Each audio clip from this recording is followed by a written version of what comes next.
In my never-ending quest to shed some light on the dark arts of mastering and cutting vinyl, I thought I'd reach out to some fellow engineers and fellow record cutters to have a chat and find out a bit more about what other people are doing in this industry, and hopefully get a bit more insight and get some more opinions on where the industry's heading, the resurgence of vinyl, what streaming, what place streaming has in the industry at the minute, and all those sort of really topical and interesting questions. So I reached out to Tasha from Lathe to the Grave, who are a really amazing lathe cut record cutting company. They just make really great small run lathe cut records. You can get in touch with them, and they do some really interesting records that I've never seen before. So you'll see more of that in this interview, and go check out their website and follow them on their socials to see more. I found it really interesting just chatting to Tasha, so hopefully you will too. If you've got any questions about mastering, analog gear, cutting records and all that kind of stuff, drop a comment and I'll get back to you, or get in touch through the website. I'll put Lathe to the Graves info down in the description. I'll put my info in there. So between us, you're pretty covered for mastering and getting really cool records cut. So anyway, I'll stop waffling and introduce the video, get on with the video. So I hope you enjoy it. I hope it's interesting and useful. And as always, give me a shout anytime if you've got any questions. How long have you been like following Record Store Day? I only really found out about it after I was making records. So this is going to upset loads of people. I'm not really a vinyl fan. Right. I'm not really a collector. I've got maybe 2 dozen records, but that's it. And they're all very specific, like related to TV shows or that sort of thing. So Record Store Day like really only came sort of to my attention after I started the business. And I Yeah. started having people inquiring about getting releases for it. I was like, oh, so this is a thing. But until then, it was like completely under my radar. Um, but I think it shows sort of how records have grown over the last few years, because like now, like the amount of content you see out there, the amount of releases each year is absolutely wild. Yeah, it's crazy, isn't it? I feel like it's just getting like every year it gets bigger and bigger, and like the queues round the out the door of the record shops, or before they're even open, people are like queuing around the block and stuff, aren't they? So You um see people camping out overnight, don't you? And like to be the first person in. yeah, that's mad that like records have had that big a comeback, I guess. Or not that they ever went away for a lot of people, but they've definitely had a boom in popularity the last few years. Yeah, Uh, definitely. and actually, I have to confess as well. I'm not a collector either. I'm not a record collector at all. Like if there's an album I really like, I'll buy it on vinyl and I'll listen to it at home on vinyl. But I've got too much stuff to be like an avid collector. I've not got any room. I've got to have room for all the blank records and all this equipment and stuff. So uh, yeah, I'm the same a bit in that respect. So we shouldn't have mentioned that really, but But yeah, I'm very much a 90s child, so I've got like thousands and thousands of CDs still. I've got like the first CD I ever bought, and I've still got everything like that. But oh yeah. yeah, just vinyls just it takes up so much space. But that's why the stuff I do buy, it's the special stuff. So like it has to be really important, really impressive for me to be like, yeah, this is the one that I want. Yeah. And so talking about like bespoke and really limited edition stuff, I guess that's kind of what you guys specialize in, right? Is that right? I mean, I know you do cut runs of music for people, but you can do some very cool limited edition records, hey? Yeah, so lathe cuts are short run anyway, so we do try and sort of ensure everything that we do is special that comes out of our workshops. But yeah, we do pressed flower records, we do glitter filled records, We also do multi-hole records, which are the ones that I think you're probably talking about at the moment. So I've got one to hand. Nice. Hopefully it get blurred out on Zoom. Um, but so you've got three center holes and then three sets of grooves on it. So you put it onto a different hole to play each track. Wow.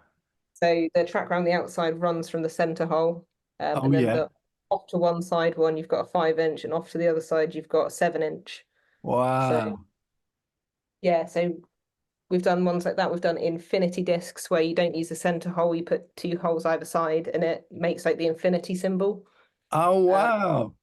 so I've not got any of those to hand, but yeah, multi holes and obscure like where I have to do some maths, get the protractor out, see if it's going to work before I actually start making it. That's sort of what we specialize in. Oh wow. That is very cool. And is that so all those three are on the same side of the record then? So the outside groove and the 5 inches on one side, and then the 7 inches on the other side. Oh So, wow. yeah, so you have to get the pen and paper out, sort of get your compass out and make sure you've got like the right amount of space for the tracks that you want and everything. So it is a bit of an ordeal to make, but it's definitely worth it. Yeah. And yeah, and I guess that will differ with every track that comes in because of the different track length, right? So Yeah. everyone who wants one of those types of records, you'll have to like do a completely fresh sort of design for. Yeah, depending on track lengths, like you said. Yeah. So usually like I work with two bands. One's called Yeti, he's an electronic artist, and the other one's Jez North, and that's harsh noise. Um, and yeah, they come to me with like, these are the length of tracks that I've got. How will it work? Would you be able to get three tracks on, four tracks on, and sort of go from there? Wow, that's crazy. Yeah, oh well, I'm going to check out those artists and buy one of those records because I want to play one. Um Yeah, like, it's beautiful to watch on the turntable where it's sort of all off kilter. yeah, yeah. Um so yeah, so I guess like that's something that you probably couldn't do at a pressing plant, right? I don't think so. No. I've never heard of one being done that way at a press implant. I don't think the way the stampers are set up, you'd physically be able to do it. Yeah, yeah. I don't, yeah. I mean, I've never seen one before, and I can't imagine you'd be able to stamp that. Um, so like how many of those would you like cut for someone or for an artist? So we don't have minimum runs. So if you just wanted like one for a passion project for yourself, we could do one. We're happy to sort of run on pre-orders as well. So if you're not sure how something's going to sell, you want to pop it up on your Bandcamp, um, you don't have to commit to having even 20 from us. You can just be like, can I put it on my Bandcamp? And when one comes in, can I come to you and you can make it in real time and post it out? And we're more than happy to do that. And then that way, as a band, you're not making a loss. You're guaranteed that you've got that money in your account before you've even made the record. I think that's what's important to artists at the moment is not having lots of expenditure up front, not having to be out of pocket. They want to be able to make money. That's what at the end Yeah. of the day we're in it for the passion for the music, but it's our jobs. Like as a musician, your job is to make music. It's not to have to plan everything in the future. Yeah, that I think that's a great point. Obviously for anyone watching who doesn't know either of us, I run a mastering studio, so predominantly master and I cut records for some of my mastering clients. Um, and loads of mastering clients, I always ask them, do you need vinyl? Are you thinking about vinyl? And most of them say, I really want to get vinyl. We just can't afford it, because of the minimum runs Yeah, yeah. from pressing plants having to front 2 or 3 grand to get a few hundred. Um, which is where lathe cuts are so great for independent artists, where yeah, you can just do a handful and they can actually make some money because Yeah. yeah, because Spotify is not paying and all the streaming stuff is uh, not supporting artists really. Yeah, the I like Spotify for discovering new bands. Mm. Like that, I found bands on there that I wouldn't have found otherwise. Like there'd have been no way on earth I'd have found them. However, they need to sort out the pricing structure. They need to do something. Like my partner's a musician. He's had his stuff on Spotify for 8 years, and I think he's accrued £4.52 Oh, in that right. time Wow. streams, which is just it's obscene. Yeah, yeah. So yeah, I mean, it's great that like with lathe cuts, there's a way to actually for artists to make some money. Um, I did a similar thing with a pre-order with an artist who they weren't even sure they could sell any records. They were like, "Oh, I don't think my fans would actually buy vinyl."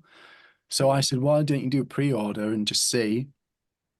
And they put like a run of 10 singles up, and the pre-order sold out that day. And then they doubled their money on the selling 10 records. So that was like probably more than they've made off Spotify in the past 5 years, you know? Yeah, it's one of those like artists you don't know if people want your stuff on vinyl unless you offer it because no one's messaging people saying give me your stuff on vinyl. Like you need to yeah put it out there, make it look good, make people know that you're independent and you're doing this for yourself and no one else is getting a cut and it's just you and your passion project. And like if people know that it's out there, then they're like, oh, actually, I might get myself one. But if they don't know that vinyl is even an option for you, then you're not going to get the demand for it. Yeah, very true. Yeah. Um, yeah. So do you see like a lot of artists, or have you seen like a rise in artists coming to you for like short runs of records over the past few years then, or the past, I don't know, year or 5 years or Yeah, I've seen yeah a lot more sort of smaller runs. So when we first started out, it did tend to be sort of we only do up to 100, but it did tend to be sort of bigger runs that people were coming to us with like 80s, 90s, hundreds. Now I'm getting a lot more. Oh, can I have 15 or 20? And we're speaking to loads and loads more people. Just having smaller runs because then that way they know they can definitely sell all of them. mm, yeah. And there's yeah, so you've kind of seen that trends like over the past few years, hey? Yeah, yeah, definitely. I think people are looking to do more releases and do smaller runs of them as well. So we've got quite a few people who they'll do runs just for their tours. So they'll go on like a tour in spring and a tour in November, and they'll do like a different single release for each. So they'll only get like 20 for each tour, rather than like historically they'd have done one album release in the year and then that would have been it. But yeah, it's a lot more sort of singles and EPs going out there now to try and sort of combat that kind of Spotify algorithm of just like putting out one track, one track, one track, I think. Yeah. Oh, yeah, I mean that's a great idea that uh yeah, just to get yeah, a short run for a tour and then just hopefully sell them out and make a bit of extra cash on tour and stuff. Um yeah, that's really cool. And have you like seen any sort of difference in I think you probably just answered this actually with like more independent artists, or do you ever get any like sort of bigger, more established artists who maybe could get pressed, you know, a run of pressed records, but want something really like bespoke and special, you know? Yeah, so we're working with one band that I'm not allowed to say the name of at the moment because it All is still a right. work in progress. But we work with like a couple of comedians and they do like spoken word stuff just to hand out on vinyl at their gigs. So Neil Hamburger, he's an All right. American comedian. He just gets 5 inches, just with like 2 minutes of his material on each side, just for his tour for when he goes out on tour doing his stand-up. So Oh, wow. like that's cool because I've been a fan of him for like 15 years, and when I Oh saw yeah. his email inbox, I was like, oh my God, like Wow. that's super cool. And he's like a regular with us now. But we also see like uh labels who put out pressed records also putting out lathe cuts. So this Library of the Occult, they put out loads and loads of stuff on pressed vinyl, and then they come to us for one run a month on lathe cut, Oh, and nice. they then pitch it differently to their pressed vinyl. It's a different type of customer that would go for the pressed vinyl, because it's the super limited stuff rather than 500s. It's literally 100 and then it's done. And they're Yeah. usually sold out within like the first half hour of going on sale each month. It's absolute madness. Wow, nice. But yeah, lots of labels are kind of diversifying and sort of incorporating lathe cuts into their releases. Yeah, I've heard from a few a couple of friends who run labels that they are like considering more and more smaller runs of lathe cuts just be, alongside still getting the pressed records and like pressing the albums and then going, yeah, maybe we should just do like 20 or to 50 singles on lathe cuts instead of getting those pressed. Um, but still getting their albums pressed. So it's kind of, yeah, it's really interesting how the industries get like changing at the minute. From like my fairly limited view, I guess, because I'm not in touch with, loads of people, um, but I get through quite a few projects a month, and so I guess I have like a bit of an idea. Um, but Yeah, I think labels have historically sort of been putting stuff out on CD if it's for like smaller bands, or they'll go vinyl just for the big bands. And now I think, yeah, Lathe Cuts is kind of bridging that gap to make vinyl accessible for their smaller bands that they've got on their label, maybe the ones that are starting out and like that they don't want to get the 500 units. They want to just see how it goes for that particular band. So yeah, it's nice that labels are sort of incorporating Lathe Cuts into what they're doing. Yeah. Um, and this has just occurred to me that we've been talking about lathe cuts for a little while and we've not explained exactly what they are for anyone who's watching or listening. Um, do you want to take that one? I think you can. You have mentioned it on your channel before and you cover it really well. So yeah, if you want to give a quick comparison as to what a lathe cut to a pressed record is. Yeah, sure. So, I guess the quickest way of explaining it is that they're one-off, all records are cut, right? And traditionally what happened is you cut a master record and then you send that off to a pressing plant and they make a stamp, a copy of it into like a stamper, and they can stamp loads of copies really quick in big hydraulic machines. But that's really costly to set up. So what lathe cutters started doing is just instead of cutting one master and sending it off, they just cut all the records. Um, so it takes on machines like this. Um, so it takes longer because we have to stand and cut each one in real time. But like we've been saying, it means you can get smaller runs done and you can get one-offs and 5 or 10. And if you're super clever, like Tasha, you can do really amazing, totally bespoke stuff with 3 holes and all that crazy stuff as well. Um, so yeah, so I think that's like the basics of it, right? Yeah, so I think yeah, that covers it. So lathe cuts are one by one in real time. And I think that's what people struggle to comprehend a little bit. Like you'll occasionally get, I'm sure you get it as well. People come to you and they're like, "Oh, I need some records for next week. Can you do me a run of 50 12 inches by next week?" And you're like, "Well, that's at least 50 hours of work because I Yeah, have to make one by one." And like, yeah, a lot of people don't kind of understand that it is one by one in real time. I have to stick every single sticker on. I have to lift the cutter head up at the end of each record. yeah, So that yeah, yeah, yeah. I've people had are, that. Sorry, I keep interrupting you. I say people are surprised when it is so labor intensive. I'm gonna say I think you'll find that you've got your record cutting in studio coming up at the weekend, haven't you? Yeah, Yeah, so I think like when we've gone out on the road with ours, people have sort of been a bit taken aback by like, oh, so you have to stand and watch it the whole time. It's like, yeah, yeah, I do. I have to, oh, and you have to hear it. Yeah, I have to listen to it 50, 60, 70 times, depending on how many you want. So yeah. I think you'll find that on Saturday when you've got people coming in and looking at your studio that they're gonna what they think they know about vinyl isn't exactly what you do. Yeah, definitely. I think that's yeah, that's probably the biggest sort of shock to people when I sort of try and explain this as early as I can in any conversation about people wanting to get records cut, just to try and like temper people's expectations of, yeah, I can't just like press a button and have a machine like make loads of records for you, you know. I've got to stand there and do it all.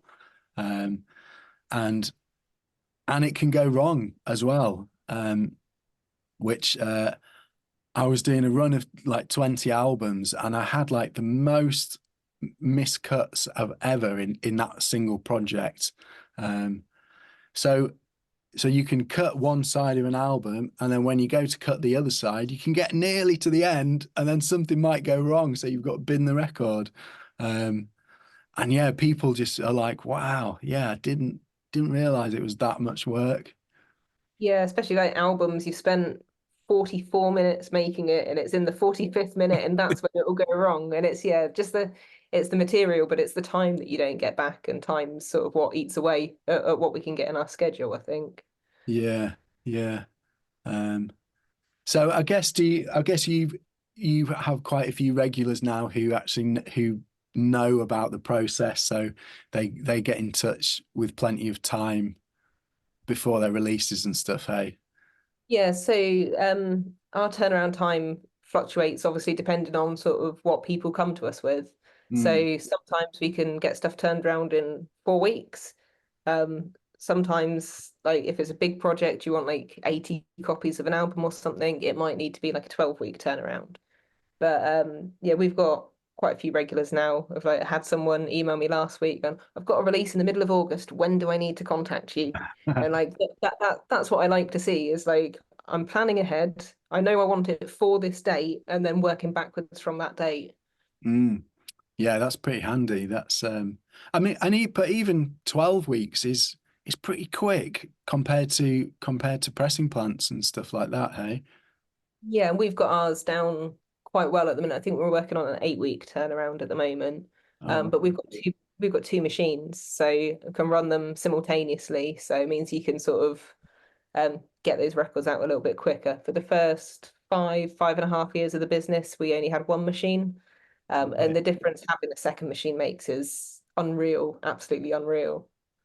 Yeah, because I guess as well as the actual cutting time, there's all the maintenance time where you've got to do a deep clean and check everything's working and all that stuff, hey? So Yeah, calibrations, changing the oil, that sort of things. Like yeah. they are absolute workhorses. We run both of them for probably 60, 70 hours a week. They are heavily used. So Yeah. you'll make sure you keep on top of it to Yeah, like yeah, feed keep it them, running. yeah. Yeah. Um, that's cool. I've just got a little pop-up saying we're running out of time now. That's so so if people want like lathe cuts, Mhm. what's the best thing? I guess they need dedicated vinyl masters, or can you cut from sort of anything, or what's the best way to do it? Obviously a vinyl master is going to sound better than a digital master going on there. We don't offer any mastering in-house. We do like a little bit of EQing, like analoging EQ in line, but we don't do any treatment to the tracks themselves. So you do need to send it over ready to go. Um, I would say obviously you do all the mastering yourself in-house, so you get yours sounding exactly how you want them before you make them. Yeah. Um, but yeah, if you speak to whoever's doing the mastering for your project, they'll usually offer you a vinyl master alongside the digital anyway. I think Mm. that's probably how you guys work, isn't it? Yeah, pretty much, yeah. But having said that, I still even get people who have had, say, stuff mastered maybe a little while back and they didn't get a vinyl master at the time, and now they've sort of decided for whatever reason that they would like a few cuts. So um, that's just the way. Yeah, so we just sort of do a little remaster or just tweak a few things to get the best sound we can. So it's all possible. Hey, it's just depends on how prepared you are and what files you've got and all that sort of stuff. Yeah, we offer test cuts as well. So if you've got masters and you're not sure how it's going to come out, we do test cuts on a 48-hour turnaround. So Oh white wow. label test cut, if like if you get your files to me today, it will be on the in the post on Thursday. Yeah, 48 hours later. So Wow. just because we know turnaround time's a bit of a bugbear for everyone, and nobody wants to wait 4 weeks for a test cut and then maybe book in, and then it's another 8, 12 weeks on top of that. So we know it's important to get them out. So yeah, 48-hour turnaround for test cuts. Wow. But That's crazy. That's crazy. That's crazy. Crazily amazing service. That's brilliant.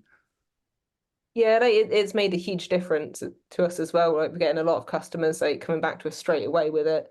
So we were working on a 7-day turnaround for test cuts, which I think's probably exceptional for the Yeah. industry. Yeah. But yeah, 48 hours just means there's that shorter time span between you making the decision that you want the vinyl and actually getting it. And so like you're going to be excited when it turns up and you're going to listen to it like on your record player, on your mate's record player, and like you get a chance to really give it a thorough listening to prior to having to make a decision as to how many you want. Yeah. That's amazing. Yeah. That's great. 48-hour test cut. That's just, yeah, phenomenal. I don't think I could offer that. Um, but that's great. Just before we run out of time as well, you've done a couple of events where you've turned up in sort of bars and stuff as well, hey, to cut records for people who can just walk in and get stuff cut. Yeah, so we do sort of lathe cut road shows, I guess you'd call them. So we pack down one of the machines into the back of my little Fiesta, and we've gone down to Shift in Cardiff, which is like a music venue, and we went over to Brewdog in Bristol.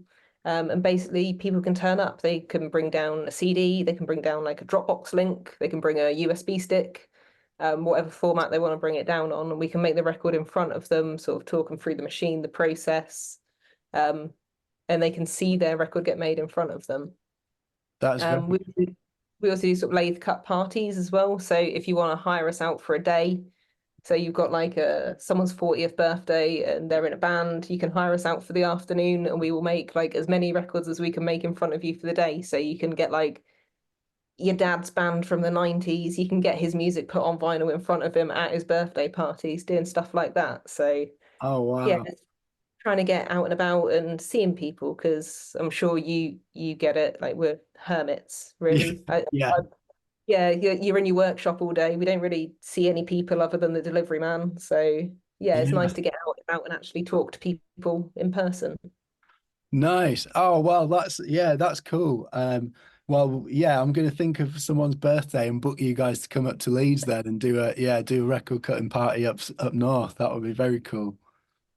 Yeah, we're always happy to travel. Yeah. Oh, nice.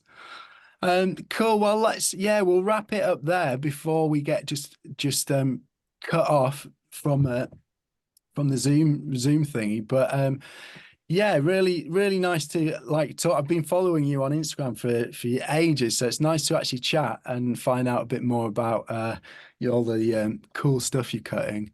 Um, so I guess we'll put all your links and all of my links down in some sort of description for anyone who wants to get some cool stuff cut. Hey, Yeah, yeah. Come to me. Don't go to Ben. Come to me. yeah, Uh, go yeah.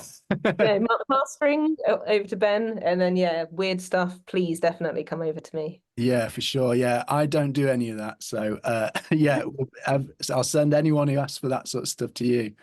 Um, but yeah, cool. And enjoy. Are you out for Record Store Day, or I'm imagining you're probably working? Hey. I'm traveling on Saturday. I'm off Oh, to okay. family on the weekend, so I will be avoiding anything record store related and record making related. So yeah, just a weekend without it, which is a Yeah. rarity. Oh, nice. Cool. Well, yeah, and I guess it'd be interesting to do this again as well, sort of catch up again at some point later in the year and see what's happening. Yeah, have a maybe a catch up towards Christmas. I'd like to see sort of how you do the approach to Christmas. Oh, So yeah. I mean, I try and I mean, last year I tried to get everything done way in advance, which didn't quite work. So, um, if I aim for like finishing in October, I might actually be ready to finish before Christmas this year. yeah, Um, do you do sort of just one-offs like Christmas present style records. It's like I mixed. mean, yeah, I haven't done. I haven't sort of offered that.